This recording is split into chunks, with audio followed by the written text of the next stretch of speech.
so today we're going to talk a little bit about adhesive capsulitis, or to give it its colloquial name, frozen shoulder. Now this is something I find a lot of my clients and women, when they reach a certain age, start to suffer with.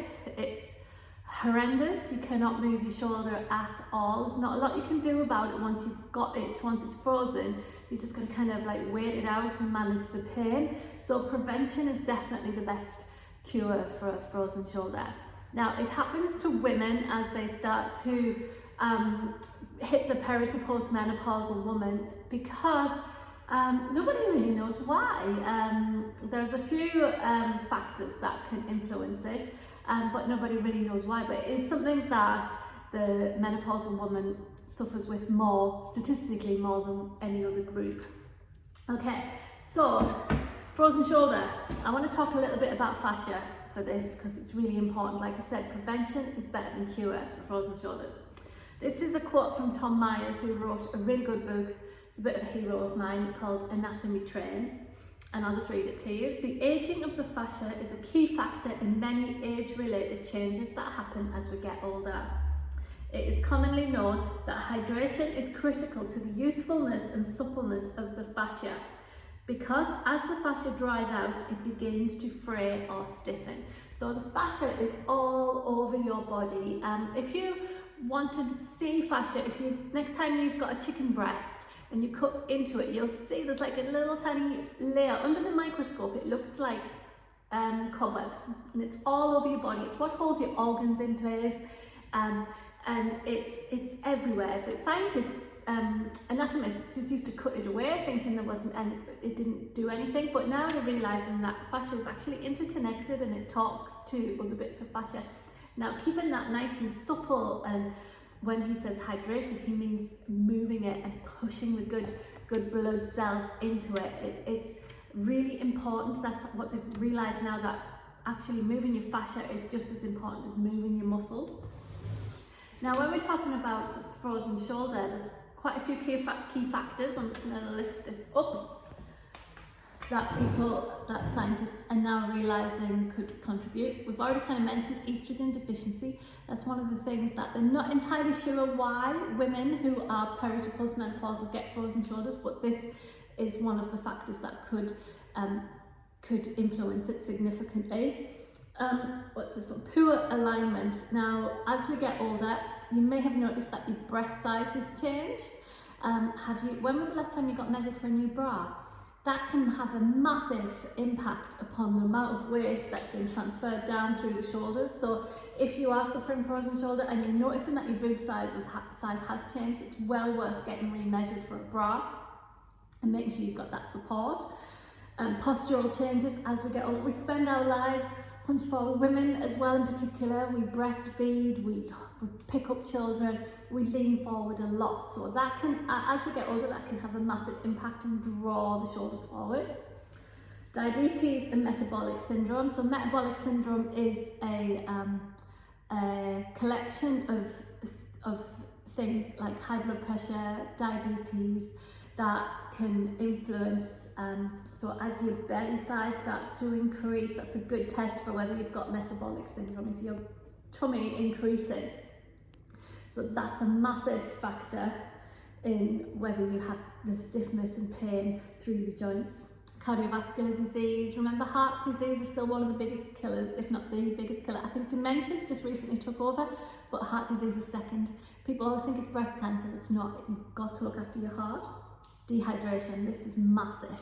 So the more water you can drink, the better the hydration. It's not just about drinking water for your organs and for getting that flow through your body, it's about dehydrating through the fascia, through the muscle system as well. Reduce movement. As women get older, they reduce their movement, and nobody's quite sure why that happens traditionally. So I think you get joint pain and there's a lot of stress, which makes us not want to move as much. But movement is actually really, really key. If you come to any of my Pilates classes, we do a lot of shoulder mobility work, because I firmly believe that keeping those shoulders mobile is the thing to prevent frozen shoulders. Sleep patterns. Now this is kind of a strange one, really. If you think about it, if you sleep a certain way, you've been sleeping, like by the time you hit peri to post-menopause, you've been sleeping that way for 40 to 50 years. If you sleep on the same shoulder all the time, that is going to have a massive impact. If you think you're asleep for like 7 to 8 hours, so that's that length of time just lying on that shoulder for 30, 40, 50 years, that's going to have a massive impact. So sometimes even just changing your sleep, swapping your bedside, you know, the side that you sleep on, can have a massive impact on that. That's something that you should well explore if you do have a frozen shoulder.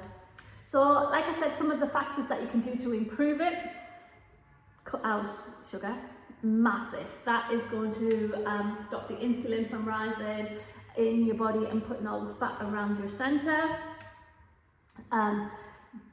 Look after your posture, do lots of mobility work through the shoulders. I'm going to show you a little exercise at the end of this that will really help to increase the mobility. Get to a Pilates class, most definitely. Get looking after that posture, learn the exercises and do them. Water, you're aiming for at least 2 litres a day. And no, coffee and tea doesn't count. It needs to be good quality water. Get moving.